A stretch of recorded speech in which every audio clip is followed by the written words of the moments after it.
It was supposed to be such an uneventful day, but overhead the clouds churned and plotted.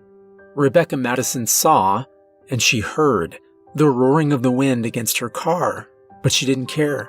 It was warm inside, so what did the fierce cold outside have to do with her? It didn't matter. There were only two things that mattered to Rebecca in that moment. The first was the clock and the numbers on it. 7:46 it read. It was 7:46 on a Monday morning, and she needed to be at her desk at SMC, a pneumatics manufacturer, by 8 o'clock. Her drive had another 15 minutes to go, at least, and that was hoping against all odds that she could hit every green light. She knew that wouldn't happen, but she didn't worry about it just yet. She was still far in the country. The road before and behind her was empty. She pushed the speedometer from 65 to 70 miles per hour. She worked relations. Not glamorous, but it was all she had, and she was damn good at it. Lately, however, she'd been pushing her luck.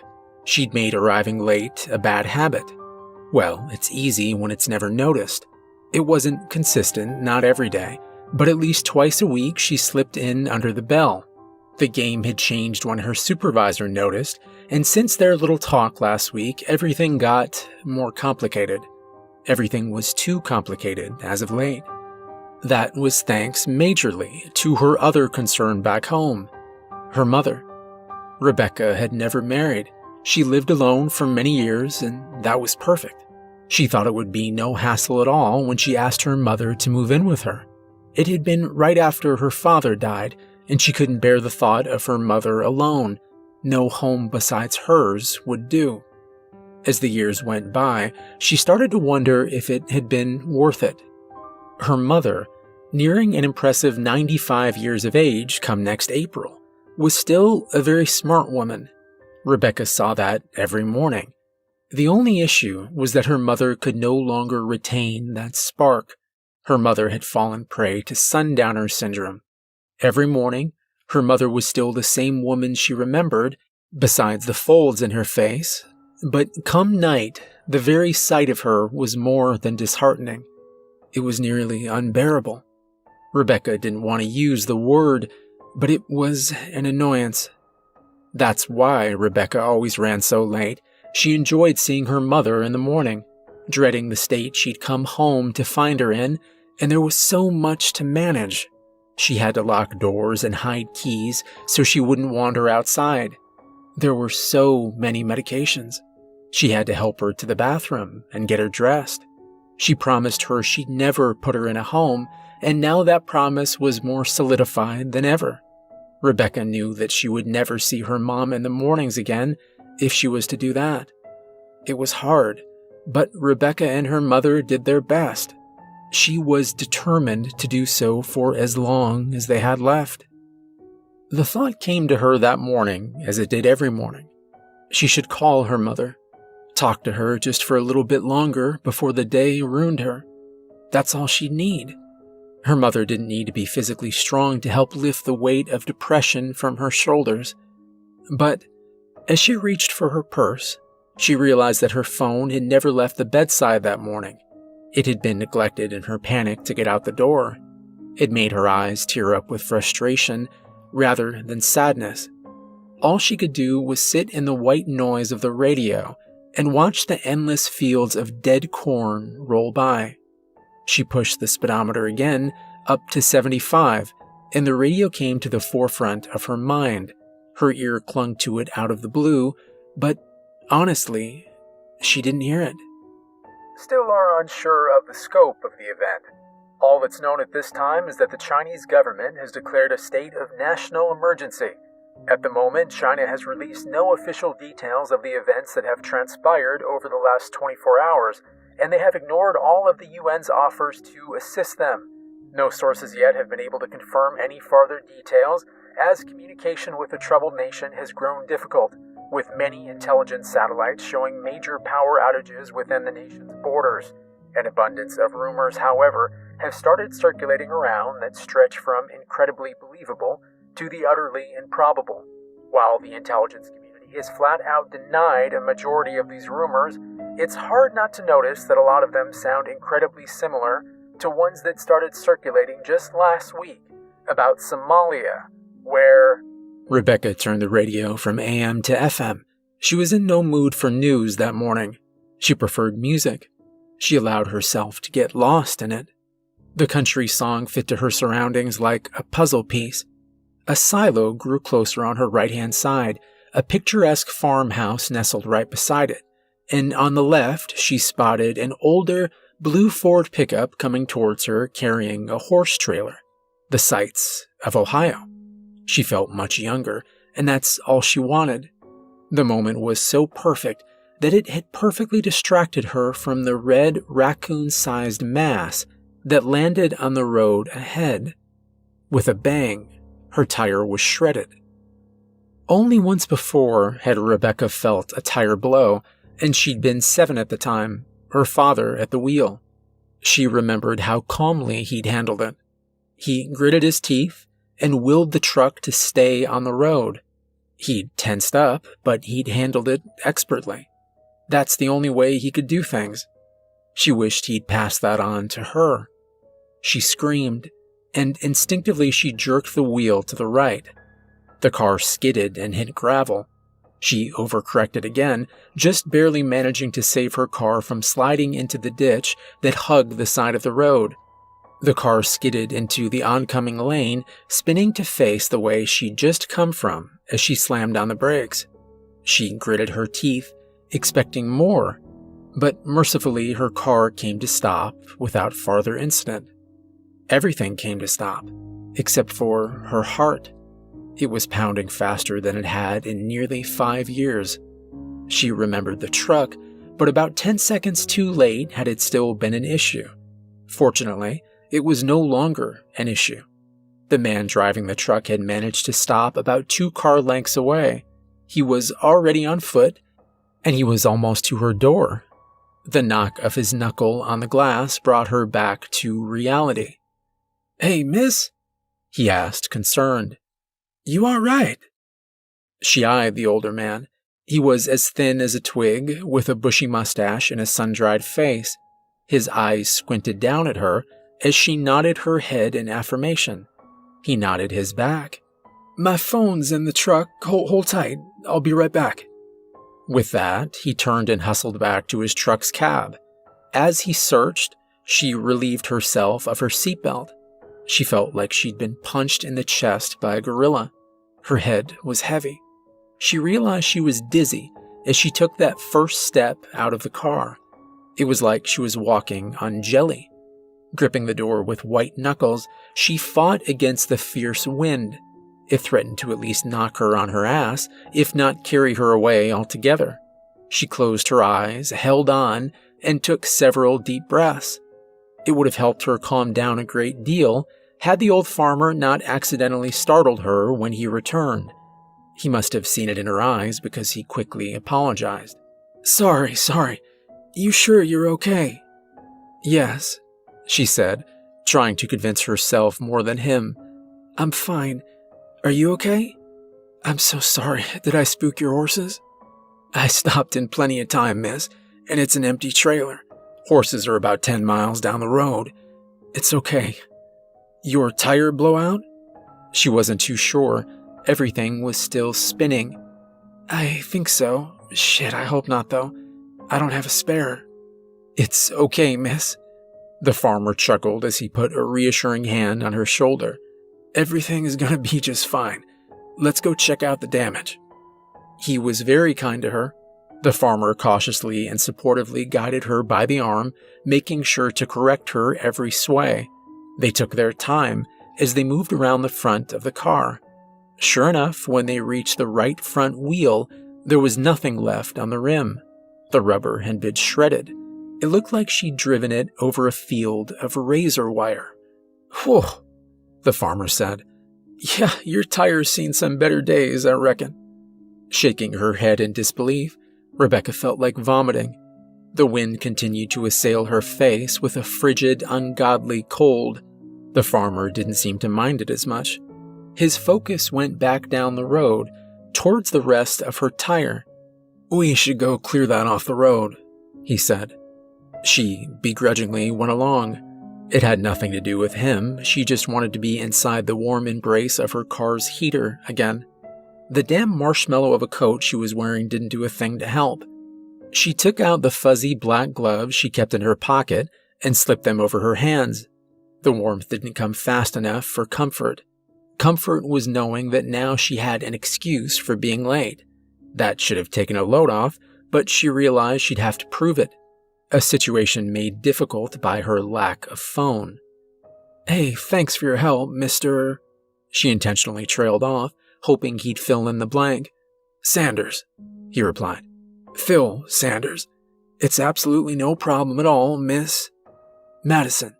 Rebecca Madison," she said, shivering. "Does your phone have a camera on it, by chance?" He eyed her and smirked. He held up a black smartphone. "Just 'cause I'm old doesn't mean that I don't. Sorry," she interjected, chuckling with him. "I didn't mean anything by it." "Just giving you a hard time, miss. What about the camera?" "Well, I left my phone at home." Another wind struck her and shook her. "I was wondering if you could help me out and take some pictures. You know, for the boss mainly." "I hear you. I think we'll be able to come to an agreement." They were almost at the remains of her tire. The tattered remains sat about 50 yards away from where her gray Civic had stopped. The rubber had peeled right off her rim. The tread still faced down, and the torn strands of rubber curled upwards like a flower petal. "Hey, looks like it struck the landing," Phil said, eyeing the rubber. He bent downwards and gripped either side of the strip. He tried to stand up with it, but he couldn't lift it. Both ends came up, but the middle held fast to the road, like it was glued there. With a huff, he tried again. "What in the world?" he asked on the third try, grunting hard. He scoffed. "Holy crap! What did you hit?" "I have no idea," Rebecca said, hugging her chest. "I didn't see anything. One second the tire was there, and then the next, it wasn't." She hesitated on the last word as Phil tried for the fourth time because she saw something under the rubber. She only got a peek, but she could see that it was red. "Hold on," she said. "It looks like it's stuck on something." "Stuck? What do you mean stuck? On what? Super glue?" He chuckled. Rebecca looked either way, checking for traffic. With the coast still clear, she urged Mr. Sanders to try again. When he did so, she saw the red mass again. It looked like a giant piece of bubble gum at first. She was dumbfounded, and she got on her knees. "It's stuck on something gooey." "Gooey, you say?" Phil put the rubber back down and got on his knees with Rebecca. He shined his phone's flashlight under the rubber. There certainly was a gooey mass stuck to the tire, and it was wet. The wind carried its stench right into Rebecca's nose, and the vomit she'd been holding down almost came. The smell was thick and hot. It was the smell of rot. "Looks like you hit a coon or something," Phil said, backing away. "God damn fresh one, too. That's weird, though, with the tire. I don't know why it's stuck to him. Never seen anything like it before." "I haven't either," she said, her right hand clasped over her mouth. "I didn't see any fur on it. It just looked like meat." Yeah, if you hit them hard enough, that's what they'll look like. I'm gonna go ahead and call the state boys in real fast. We're gonna need somebody a little younger than both of us to take care of this mess, if you know what I mean." With a smile, he escorted her back to her car. She continued talking as he dialed on the phone. "I also think we should get some EMTs out here and check on you." "No, thank you, I'm fine," she said, grinning to assure him. She didn't want the hassle. "I think the state boys will want it too. Might as well just ask now and get everything here at once," he said, trying to coax her. "Maybe, but I'm telling you I'm fine. Just a bit dizzy." "You want to make the call?" he offered.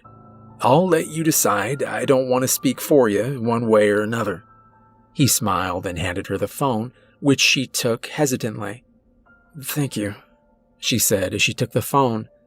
It's no problem. Now let's see what we can do about that tire first. I think I may have a jack in my... His question was cut off by a loud thud that came from her car. On her now dented hood sat a large bulbous mass the size of a college textbook. Whatever it was held the same consistency as the thing she had hit with her tire. Given a clear look at it, it looked as though it had been chewed up and spat out. Rebecca looked up and saw nothing but clouds. She didn't know what she expected to see, but she had hoped for some clue. The thing didn't just fall out of the sky. It couldn't have. What in God's name? Phil asked, moving towards it. He could only get so close before he had to pull his undershirt up over his nose. Was that there before? Rebecca asked, trying to rationalize the blob's presence. I don't think so. I think it just fell onto your car. But where did it come from? God, it reeks. Step by step, Rebecca brought herself closer to the appalling mass. Her stomach churned faster than the angry clouds above. Whatever it was, whatever it used to be, there was no evidence of it now. It resembled nothing natural that she could think of. It was just a figureless blob. A red stream of liquid ran off of it, slowly dripping down the hood of her car. She pushed the notion that it could be blood from her head. Blood from what? That wasn't meat, was it? The only part that wasn't blood red stuck out of the top like a spine. It was small, white, and whereas the rest of the mass seemed soft to the touch, this part was obviously solid. When she got closer, Rebecca saw that it split into two white prongs.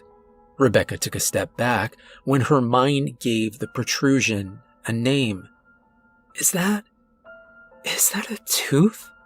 She asked, even though she was confident in her assessment. She didn't know what the blob was, but the protrusion was very obviously the roof of a tooth, possibly a human tooth. Phil didn't have a chance to answer before Rebecca finally let loose her stomach on the black asphalt. She proceeded to collapse beside it, her head spinning and pounding. It can't be, Phil said, his voice shockingly less playful than it had been. That's not... There was another thud. This time, however, it came from the fields. It was accompanied by a sickening crunch. Rebecca didn't want to see it, but she did. Dense stalks were flung into the air above it. Then, before the stalks settled, another blob dropped beside it amongst the husks of corn. Pieces of corn stalk stuck to its sides and held fast. The mass rolled and jiggled, recovering from the force of the impact. More followed. Another piece fell, behind them this time. It struck nearly 200 yards from the road. Before that one had even settled, another one hit the road behind Phil's truck.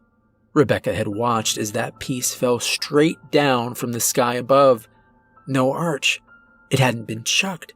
It had been dropped. Another piece reached the row of barren trees beyond the fields to her left. The weight of the blob snapped the higher branches. She couldn't see where it landed, if it had landed at all. One struck the top of the silo, causing it to ring loudly, the sound echoing inside the structure. The piece stayed there, holding to the top of the silo's dome with ease. It had stuck like glue. Rebecca looked up to the sky. Overhead, as the clouds swirled and fought, the blobs fell from somewhere beyond them. They started as black ink drops against the gray skyline, but as they plummeted, they took on color and grew into the disgusting blobs that now littered the landscape. All around them, the drops came faster and faster. The horror of it all struck Rebecca as a piece fell not 1 yard from her hand. A warm red liquid splattered across her face. The sky was raining flesh. Get up, Phil said, also looking to the sky with caution and disgust. He turned back to Rebecca. Miss Madison, please, get up now. You need to get in your car before... As if out of pure cosmic irony, a large chunk of flesh, almost the size of a pillow, struck Mr. Sanders on his right shoulder. The impact yanked him towards the ground, but he took the hit. He miraculously managed to stay on his feet. That didn't stop him from screaming. "Oh my God!" Rebecca exclaimed, quickly getting to her feet and rushing over to his side. The thing was still stuck to his arm. The unholy thing had molded itself around his shoulder and arm. It formed a grotesque cast, pinning his arm to his side. Extensions from the impact had splattered out to stick to his face and chest. He wheezed in pain. "I think it broke my damn shoulder. Get it off, please. Get it off," he begged her. Yeah, hold on," Rebecca said, watching the sky. With every second, the rain of flesh fell faster, heavier. With every second, she felt increasingly uncomfortable, increasingly terrified that the next one would strike her next, atop her head. She pictured it wrapping around her face and smothering her in rotted darkness. She turned her attention to the injured old man. Putting Mr. Sanders' phone into her pocket, she reached slowly for the disgusting mass stuck like a leech to his shoulder. She forced her gloved hands onto the thing, and she gripped it tight. As she did so, her fingers slowly started to sink inwards. She winced as an unwelcome warmth soaked into her gloves. Mr. Sanders brought his other hand up to help. It sunk in deep. She took a deep breath, inhaling an unfortunate amount of stench, and gave it a good pull. She managed to yank Mr. Sanders forward, but the mass didn't budge. It was stuck to him like glue. With another tug, she realized her hands were stuck there too. "Harder," Phil pleaded through the pain. "Pull it harder." "My hands," Rebecca said, panicked. "My hands are stuck." Just once, she tried to wiggle her fingers free, but they were stuck inside the blob. She tried again, downwards this time.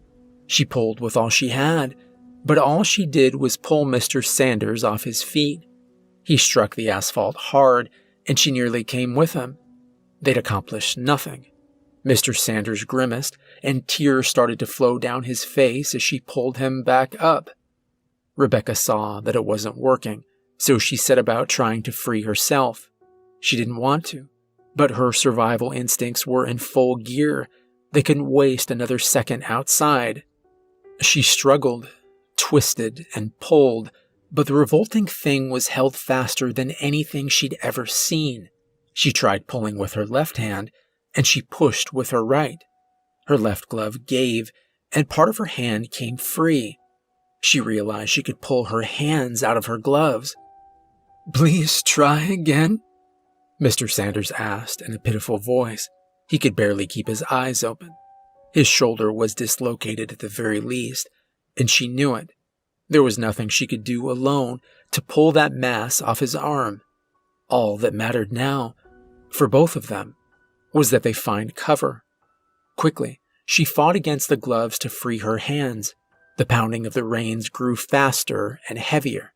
Another piece hit her car right on the top of the cab. 3 struck Mr. Sanders' truck. All of them were far too close for comfort. Mr. Sanders didn't realize what Rebecca was doing until it was too late. "No," he shook his head. "No, please, please don't. Please, try again, please. It stings, it stings." She ripped her hands free of the gloves with a grunt, just as a chunk smacked against her windshield. It was the size of a car tire. "I'm sorry. There's nothing I can do right now. We need to get to cover. Get back to your truck. Stay there until this is over." She didn't hesitate to turn around and open her door, but Mr. Sanders could only stumble backwards. With a limp, he started to pull himself towards his truck. Groaning, he watched the sky through his watery eyes.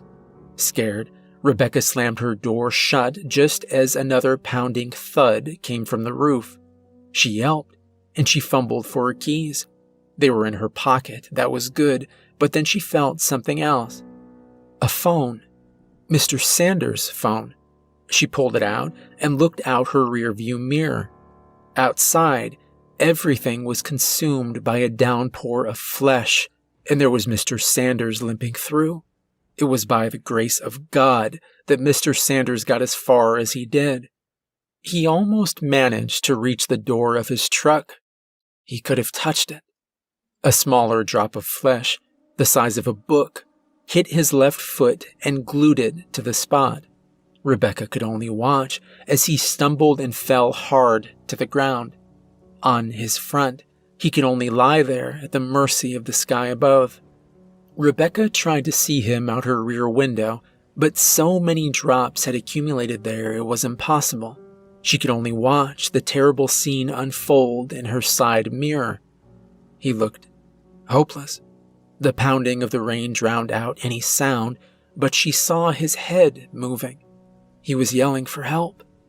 A large chunk of flesh struck his back, breaking it. Another pinned his leg. All the while, Rebecca never moved. She was safe, and her fear kept her rooted in that seat. Had a glob not swallowed her mirror first, she would have witnessed another drop strike him right on the back of the head, delivering his face quickly into the asphalt below. It was an accidental mercy. She started to hyperventilate. She had no idea what to do. The rain outside just kept coming and coming. In reality, the rain only lasted a few minutes, but it seemed so much longer. It seemed like it stretched on for hours on end. For that seeming stretch of forever, all Rebecca could do was scream. She moved to the back seat, away from her cracking windshield, and brought her legs in close to her chest. She hugged herself as the heavy rain fell over her, consumed her. Soon, the drops would cover every inch of her car and the windows. They ate the light. She was left alone in darkness.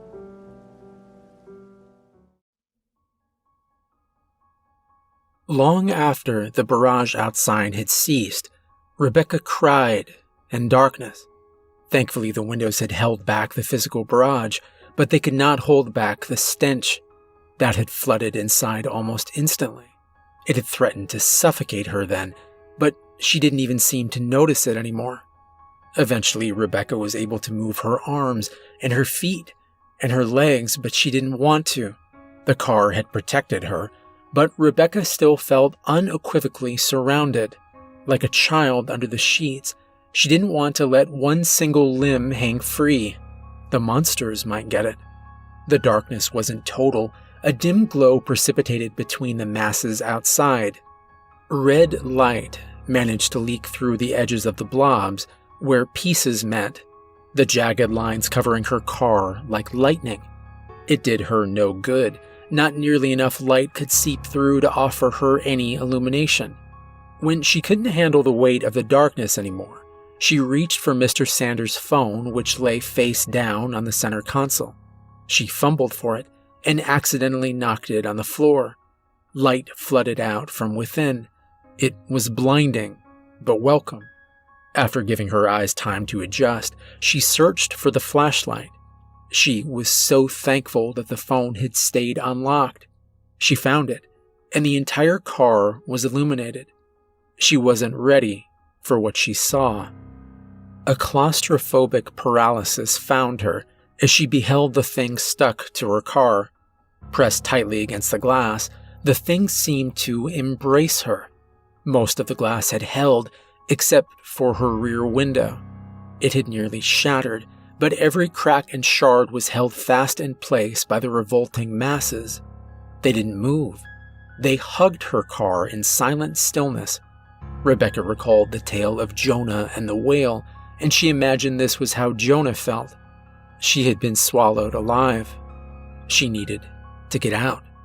She flipped over. She hesitated to reach for the door handle. She didn't want to get any closer to those things than she needed to. She pulled, and when she heard the click, she pushed. Her whole body pressed up against the door. Her face met the window. But the door didn't budge. The masses outside held the door like glue. They fought against her. It was like trying to move a mountain. Rebecca screamed in protest. She couldn't be trapped in here. No, not in here. Panicking, she shoved again. She threw her weight into that door time and time again, but it didn't move. It couldn't. She might as well have been trying to beat her way through a concrete wall. After trying every single door, she found that they all held firm. She was truly trapped, and calling for help wasn't an option. She tried 3 times to dial 911 on Phil's phone. No matter where she was in the car, she couldn't get a signal. The mass had drowned out the light and any hope she had of contacting the outside world. It seemed the car was shrinking by the second. In frustration, she lashed out with her feet. She aimed at the window, hoping maybe it would break. Hopefully the things would fall off it, instead of in. If they struck without the window, she decided she'd cut her way out. One of the sharps had to have been sharp enough. With a determined, forceful thrust, she brought her heel to the window. The only thing she almost managed to break was her leg as she hyperextended her knee. The pain returned her to her previously curled state. She began to cry and plead for someone to help her. Her instincts told her that if she screamed, then somebody would hear. Somebody would come along. Help would come. Her heart told her that it was a lie, and it was. For a while. Soon, she grew exhausted, and her voice grew hoarse. Not a single sound came from outside her car. The wind had ceased with the rain long ago, and there had been nothing since. No birds, no cars, no people.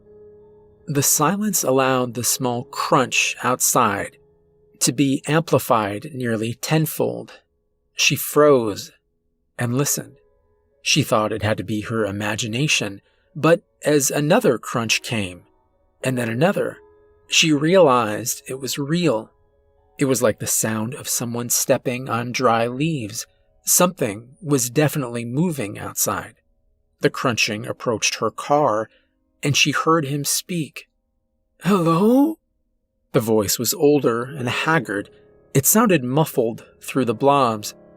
"Is anyone in there?" He didn't have to ask her twice. "Yes," she screamed, flying to the window. "Yes, yes, please help me.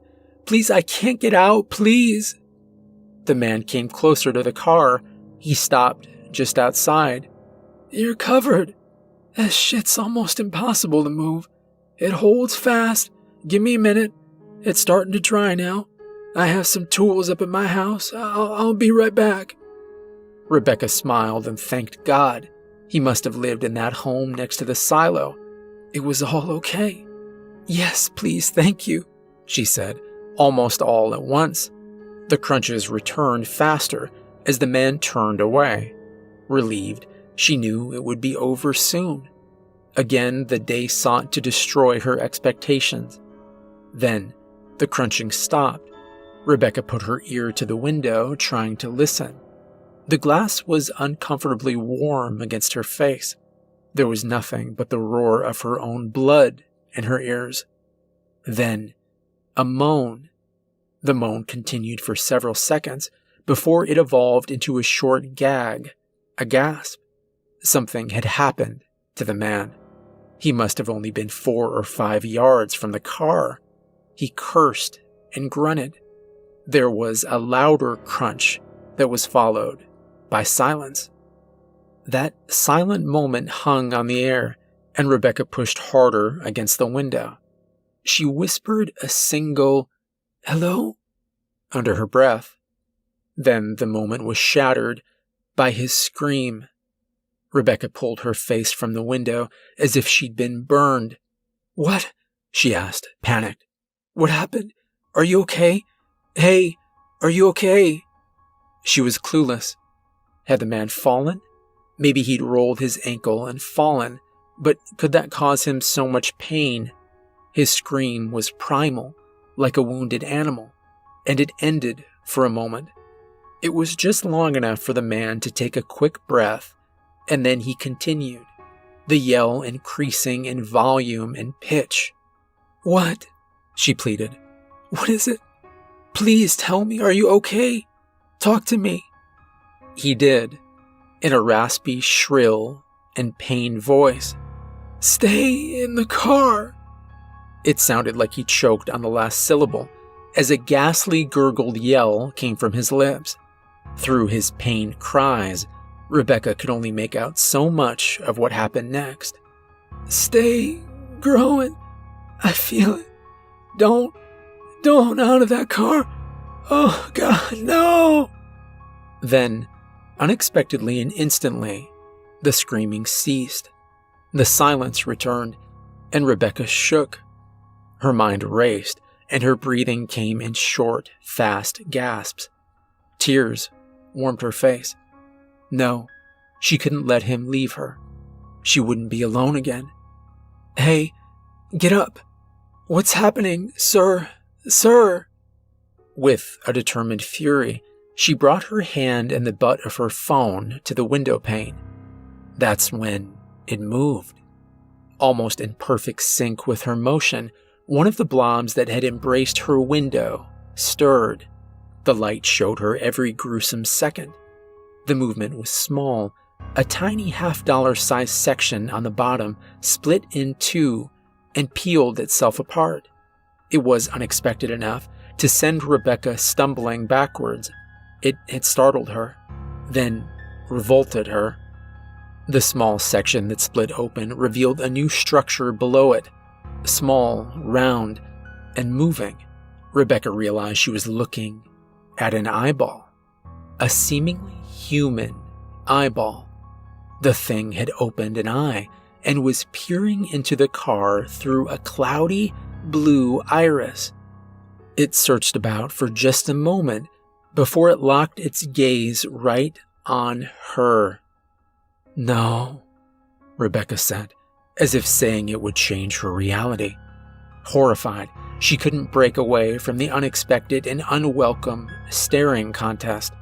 The eye held its gaze, and then it blinked. Rebecca wondered what it was thinking. This thing made of flesh and blood. She couldn't resist. Its dead stare offered no clues. Could it think at all? Why was it staring at her? Why had any of it happened? Then, out of the corner of her eye, and at the farthest edge of the light's reach, she saw it. Another eye had emerged from beneath the pulpy masses. When she shined the light on it, she saw that it, too, was looking directly at her. It didn't seem possible that it could see her. Once brown, the cornea now wore a red gash across its surface, straight through its pupil. Despite that injury, however, it followed her perfectly, no matter where in the car she moved. Both of the eyes followed her. Before long, they were everywhere. Every single piece of flesh that had fallen from the sky and struck to her car eventually opened an eye, a singular eye, and they all stared down at her. She no longer felt alone. Instead, she felt like a trapped animal, a fox in a trap. The hunters didn't need to make a move. They only needed to watch and wait. She was their prey. Rebecca dropped the phone, and the light died. The car was cast into near total darkness once more. The darkness might have been comforting had she not been so perfectly sure that those eyes still watched her. She knew the darkness couldn't protect her. How much time passed inside that car? Rebecca was unsure if she had blacked out or if time had simply passed her by. But when she regained some semblance of sanity, it was late in the afternoon. The phone, its battery now at a measly 15%, showed the time was 4:55. Rebecca should have been home, but instead she was lost, trapped. She needed to be with her mother. It may have been that realization that brought motion back to Rebecca's body. From seat to seat, and corner to corner, she scrambled. The phone's energy fell, the clock ticked, but the bars wouldn't return. She couldn't find a goddamn signal. Cautiously, she tilted the screen of her phone to the window. Some light reflected off, but just enough was able to illuminate some of the flesh beyond. To her relief, the eyes were closed. She made sure to check all of them. Part of her wondered if the eyes had simply been a product of her paranoia. The blobs had reverted to being shapeless, featureless masses, and that was better. With luck, those eyes had never existed at all. She wondered if that man outside had been real. Ever since she'd let the darkness retake her, not a single sound besides her own breathing had come along. The unnatural, deathly silence had been heavier than the shadows around her. She still was utterly clueless to what had happened outside and what the world looked like. How widespread was the rain? Help still hadn't reached her yet, and she was doubtful any ever would. Maybe she had been quarantined. Surprisingly, she found that idea reassuring. In that case, it meant that at least people were still out there, and she'd be taken care of eventually. The alternative was far worse. Was it even possible the rain was a widespread epidemic? Had it covered the whole country? The world? Rebecca shivered as she remembered China. Something had happened in China and Somalia. Had the rain hit there too? She cursed herself for turning the radio. Was she alone? Really and truly alone? She'd hoped people were still outside, but what if they'd all suffered as that stranger had? Maybe the car had protected her. Her savior and her captor. She was trapped in her own racing thoughts. Those things brought back memories of her youth. Specifically, she recalled the day her dad hit that poor cat.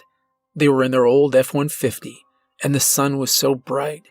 A fat gray cat had just run out onto the road. It was like it had been waiting for the truck. It couldn't have timed it any better. Still, she remembered how it felt, the bump as the front wheel struck it, and the bump as the rear wheel finished it. Her dad told her not to look. He had pulled the truck over so he could go check on it.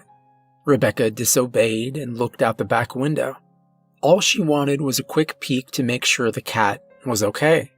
She paid for her morbid curiosity. She recalled Mr. Sanders' words from just a few hours earlier as she remembered the terrible scene. Aside from its craned head and open eyes, nothing on it resembled a cat anymore. They'd hit it so hard that it was more red than gray. It was no longer an animal, just meat. You hit them hard enough, that's what they'll look like. They were all meat. So that's what they had to be. Flesh? That seemed the most logical assumption, but so impossible at the same time. She couldn't bring herself to accept that. Flesh of what? How could flesh rain from the sky? It had to come from somewhere, didn't it? She shut that thought, that word, away. It sickened her. She thought of those eyes, those very human eyes. Another thought came into being. It took hold like a cancer in her head.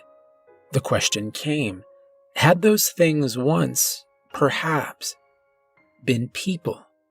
No, they weren't. It was too much. That was so much death, so much flesh. It was impossible in every sense, in every meaning. Where would they get all those people? It had to have been millions and millions of people murdered. There are millions in China, she thought. Maybe something worse than rain happened in China. No, she told herself. Stop it.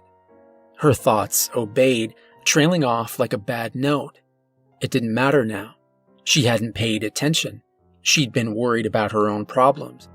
What good did it do her to wonder? Who cares where they came from? Who cares if they're people? She gagged. All that she needed to do was escape. Her mother still needed her. Sweat rolled down her face.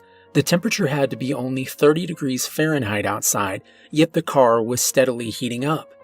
Those things were doing it. She was sure.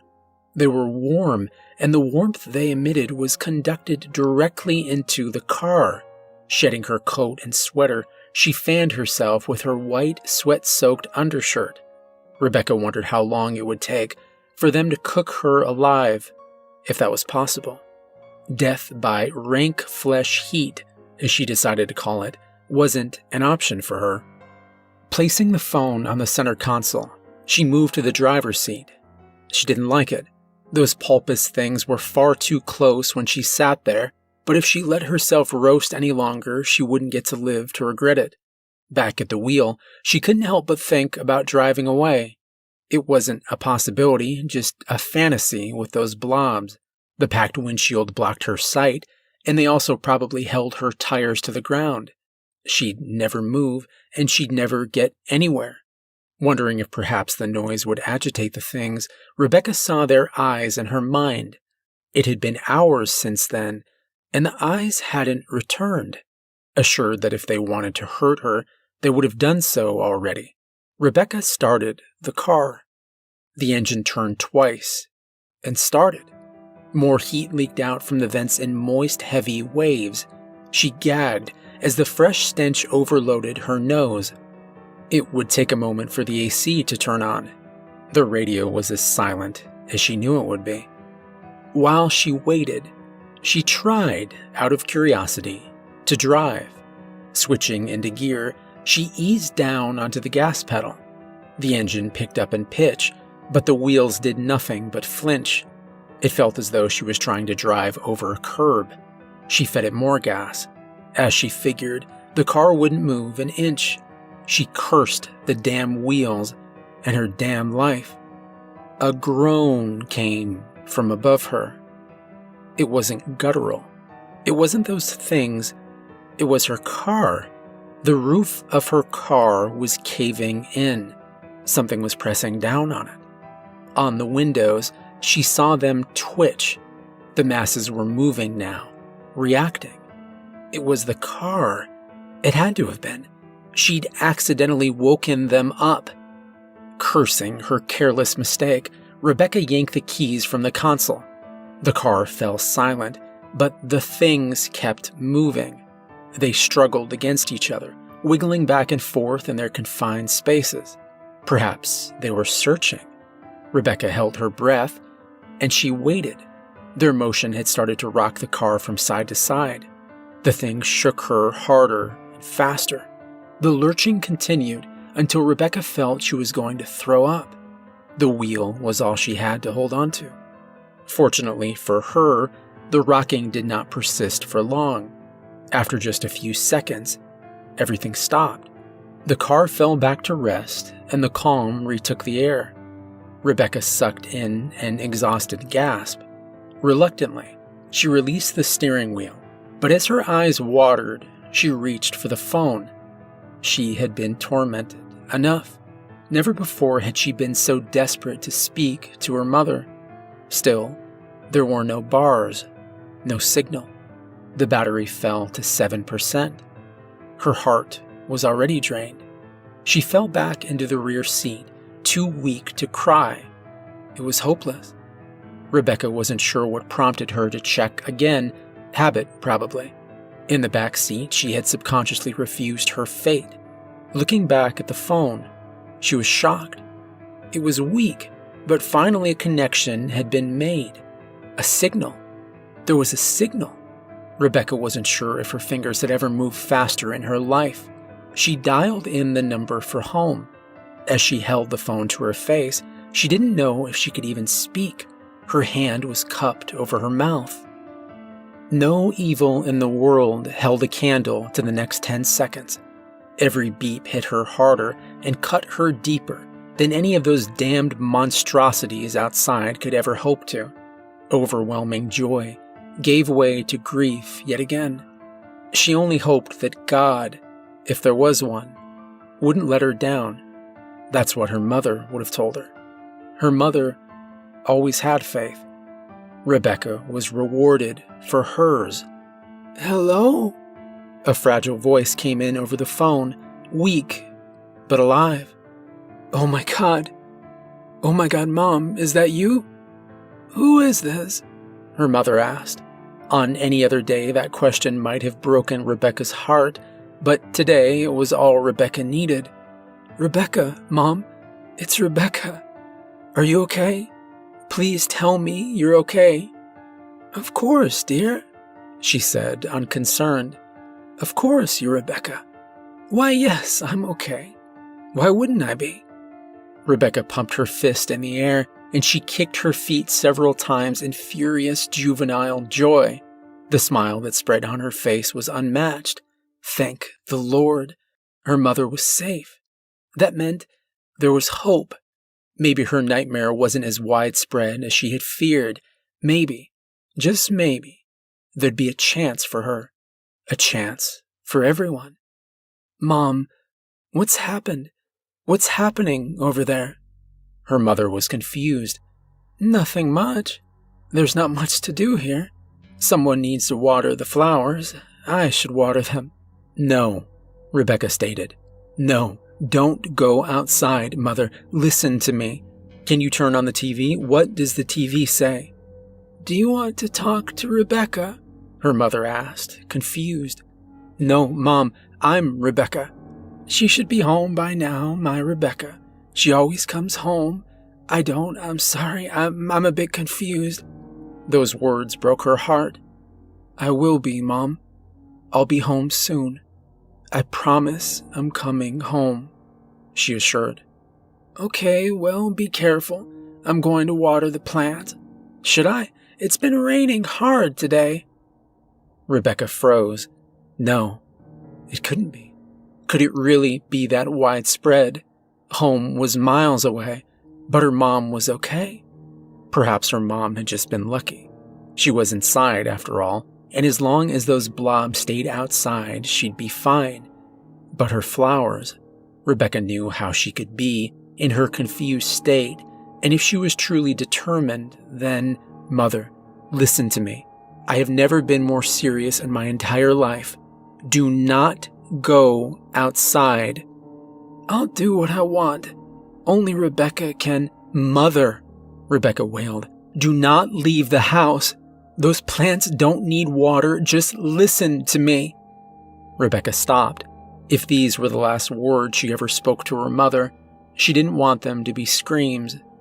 She took a deep breath and begged, Please, Mom, please, wait for me. We'll water the plants together. Just wait for me to get home. Silence. Okay, her mother said. You get here and then you, Rebecca, and me can go water those flowers. They're gonna need it today. I'll be there soon, Mom. The last words choked out. I love you. The line went dead. The phone, hanging on 3%, was about to leave her in darkness. But now she had to move. She had to get out. She had let Mr. Sanders down, and she couldn't help that old man. She refused to let anyone else die. Not herself, not her mother, not anyone. Adrenaline filled her veins, and with the roar of a warrior, Rebecca threw herself at the rear door. It budged. The flashlight burned bright as it sucked the phone's battery dry. All the power left was so precious, and if it went out, then so did Rebecca's chances. Twice more she threw herself. She gave it her right shoulder and then her left. The door flinched each time, but it refused to yield. A silver of light had managed to leak in from the side. Both of her shoulders protested against another blow, so she lay on her back, and with her feet she kicked and kicked. The battery fell to 2%. Her feet ached, especially her right ankle as she felt her pain from earlier return in force. Pain didn't even slow her down. Regardless of how futile each kick seemed, she refused to stop. She was going to escape or die trying. She had no idea how true that statement was. One moved in the corner of the light, squeezing its way through the nearly formed crevice between the door and the car. She didn't see it until it had just about touched her leg. When she did, she instantly brought her knees to her chest. A thin mass, a fleshy tentacle, had entered the car. It squirmed around blindly on the seat. It pulled itself forward with what looked to be a fingernail. The battery slipped to 1%. A noise came from behind her. Turning her head, she found that she was surrounded. Through the other door, more tentacles were starting to wedge their way through. The center of the seat offered little solace. As both sides grew closer, the glass behind her started to crackle as even more protrusions pushed themselves through the cracks. They pushed their way through shards of glass, carrying each piece with them at the end of their arm. They were coming for her, but she was done hiding. If anything, their intrusion only encouraged her. Now it was her and her mother's survival on the line. With her booted heel, she squashed the singular tentacle that had originally disturbed her space. It wiggled, pinned against the seat. She initially thought it was blood that leaked from it, but it came slow and thick. It stuck to her boot like syrup. With a disgusted shriek, she pushed the tentacle to the floor and out of her way. The door had been pulled open by those things to let the tentacle in, and she saw her chance. She offered up a final, double-legged kick. The flashlight went out, and with a final yell, light flooded the car.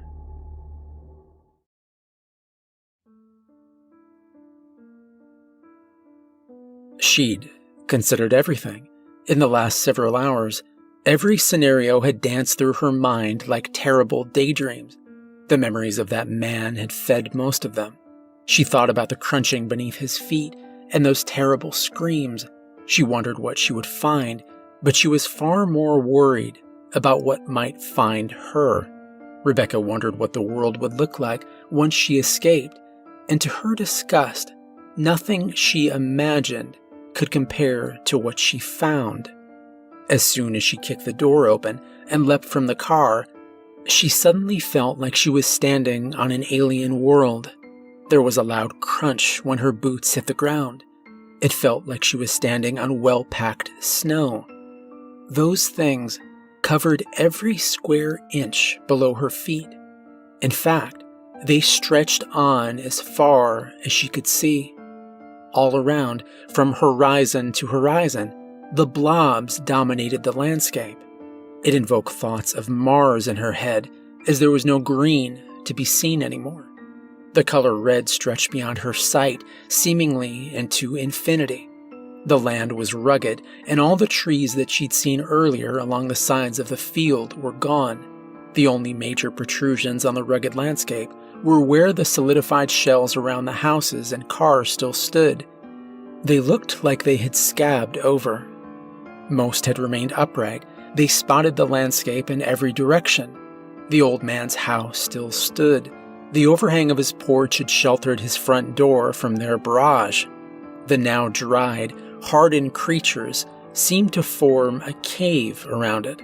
It was a relief to see that they hadn't reached everything. The silo had fallen. The pieces lay in a messy heap beside the house.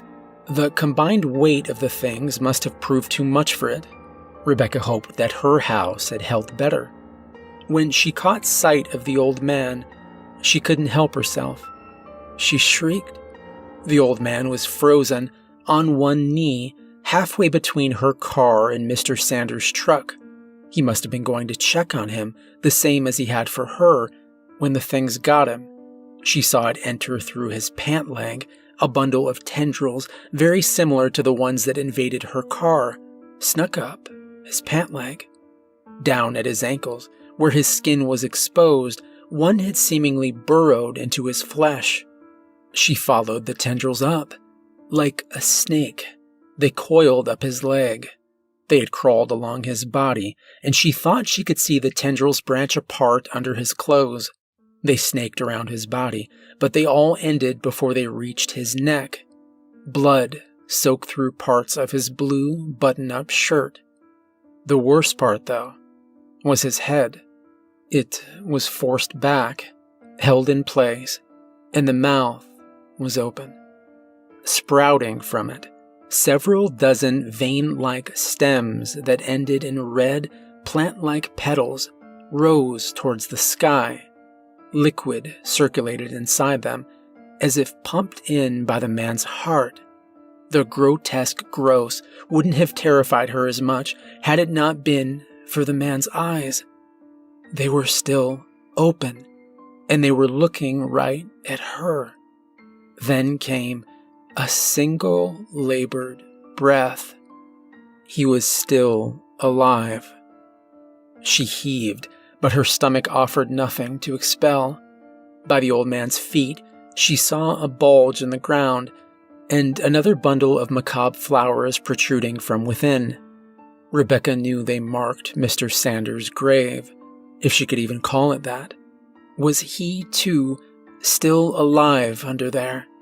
Was that even possible? She prayed for mercy and for Mr. Sanders' forgiveness. She knew she didn't deserve it. No, she couldn't have imagined this, not in her worst nightmares. Whatever those things were, had grown into the man, through him.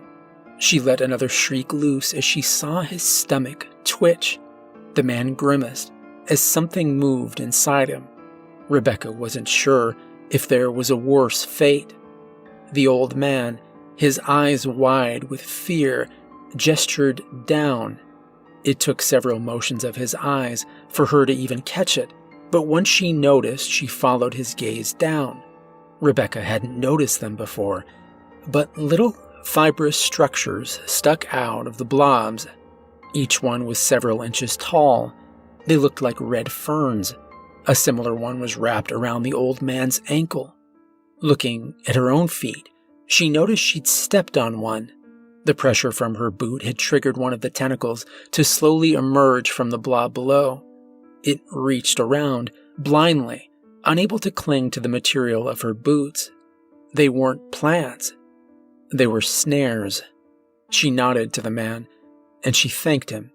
He didn't need to tell her for her to understand that it was imperative that she not let those extensions, those blood ferns, touch her skin. She didn't want to leave the old man. In fact, she offered to help, but he groaned in disapproval. Exerting himself, he managed to shoo her away with small motions of his hand. Through his stuffed throat, he tried to speak, but no words came. Rebecca knew it was too late. So she went to his house, again forced to leave someone behind. A tear ran down the old man's cheek. It was like navigating a minefield, but Rebecca did it quickly and skillfully. The blood ferns were scarce enough, thankfully. If she stepped on one, her boots offered more than enough protection. The ground crunched like snow beneath her.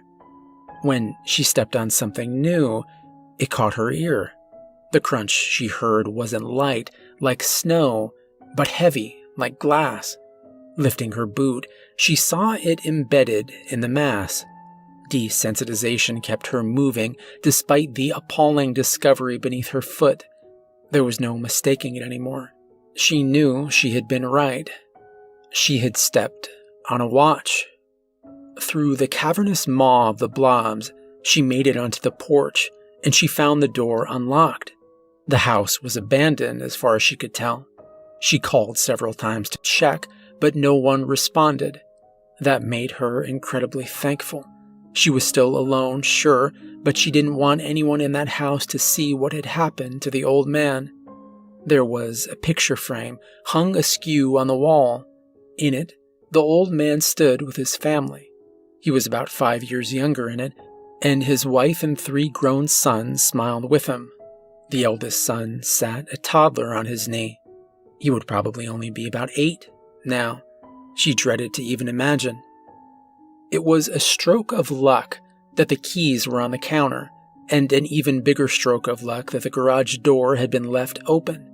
Inside sat a '98 Chevy with battered red paint. Rebecca looked at the path before her. The truck would hopefully do.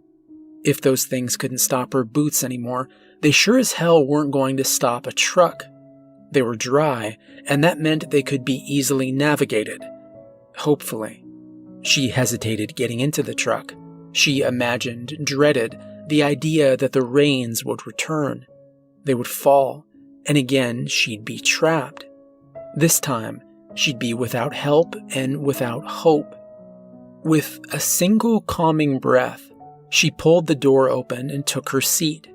The engine purred, and it was the sweetest noise she'd ever heard. The terrain was bumpy at first, but she got used to it fast. She set a course across the alien Earth. The road was lost beneath the surface of flesh, but Rebecca found her way. The houses, though covered, offered plenty in the way of navigation. They made the skeleton of her map. Memory filled in the rest. Through the atrocious, unspeakable landscape, she drove. Those plants had sprung up in unbelievable numbers. The rain must have infected anything that touched it. The larger the animal, the larger the plant. Passing a farm, she observed large bush-sized growths that sprouted from what used to be cows. They were buried now, but she'd passed them that morning. She was glad that most of the plants were covered. She'd rather not know whose grave was whose. She did see some terrible scenes during her journey. Cars were scarce, but she didn't find a single survivor in any of them. She slowed to check, but every car had at least one open door. No one had been able to claim refuge inside. Instead, they found themselves trapped outside. The lucky ones, the ones who weren't buried, could only watch as Rebecca drove by. One had been glued to the side of his minivan. His arm reached out to Rebecca, but she couldn't take it. There was a couple, a man and woman, that broke Rebecca's heart. The woman had gotten infected at the knee when she'd fallen. Her husband's hand was frozen in place as it clenched the stems that emerged from her mouth. He'd tried to pull them loose, but those vines had used that contact to ensnare him as well. They entered him through his wrist. They stared at each other. Neither even looked at Rebecca as she drove by. They were trapped by their love. The twisted machinations of her predicament were granted some enlightenment when she saw the helicopter. It had been brought down into one of the fields, and around it stretched something surprisingly natural. It had etched out a crater around itself, a crater of dirt and fire. The fire, caused by the collision, had eaten away at the surrounding flesh. It had managed to etch out a radius about 3 times longer than the helicopter itself. Rebecca couldn't believe the sight of dirt and fire would have ever caused her joy. It was good to see the things pushed back, to see them burnt and beaten. That feeling died as she saw the clouds swirl above. An eye, like at the center of a hurricane, opened above. The winds picked up and threatened to pluck Rebecca's truck from the ground. Slamming on the brakes, she could only watch in awe what happened next. From within the eye, 3 large shapes descended. Blacker than the night, tentacles of enormous proportions dangled from the clouds. Surely, they were thicker than skyscrapers and twice as tall. They hovered over the spot where the helicopter had crashed, examining it. Rebecca couldn't breathe as one retracted to the clouds, and its end split open into 5 places. 5 fingers. She could only watch as its, dare she say, hand disappeared behind the sky and then reappeared, grasping something massive. Pieces dropped from the hand like sand from a fist and splattered against the ground. The giant arm held its hand directly over the barren ground below, and then it started to release its hold. Like rain, pieces of flesh fell from the sky and littered the ground. They covered the helicopter, and they smothered the fire. Within moments, it was like there'd never been any disturbance there at all. The thing above, pleased with his restoration, carried the remaining flesh in its grasp back into the clouds. The remaining 2 tentacles swung about the eye, surveying their monstrous masterpiece. One split its fingers apart, and it tenderly brushed against one of the plants. It was a gardener tending to its garden. It was that sickening metaphor that brought Rebecca the greatest revelation. The rain, all the people infected, they were all nothing more than fertilizer. The creature above retracted into the heavens, and the eye closed. Rebecca no longer begged God for help. She cursed his name.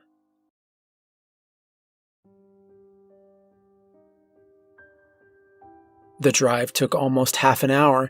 The town she'd called home her whole life was deserted and lifeless. Thankfully, very few were stuck outside. She didn't even want to know how many of the obscured figures were friends, loved ones. She drove past. She figured, hoped, that most had found refuge inside. Passing stores, she witnessed the truth. The doors were shut, but those things had spread inside anyways. People stood, trapped against the glass like tortured mannequins. Random movements danced by some of the windows, but she didn't dare stop. Her home was so close. It was unrecognizable. Once beautiful, with 2 stories, yellow siding, and a little stained glass rose in the front window, none of it could be seen beneath the disgusting layer of filth accumulated around it. The dead covered her house, and nothing was more sickening. That was what she thought, until she got out of the truck and reached the back of the house. Grief was not strong enough of a word to describe how Rebecca felt. After all she'd seen, and after all she'd survived and fought for, it had all led to this. There was only so much that she could have done. The fates had been cruel that day. Her mother was on her knees, a full water pitcher in hand. Her old eyes found Rebecca. They were green and still so bright. The vines hadn't taken hold completely, but Rebecca could see them moving. Only once, in that moment, was she ever thankful for her mother's condition. Rebecca was glad she probably couldn't comprehend what was happening to her. She didn't seem to be in any pain. With the last energy of a beaten and broken woman, Rebecca fell into her mother's arms and hugged her. Her mother surprised her for one last time. "I love you," her mother said. It was all Rebecca needed. "I love you too," she replied. "You're right," her mother whispered into Rebecca's ear. "I don't think the plants even need this water." Rebecca managed a final laugh as the infection took hold.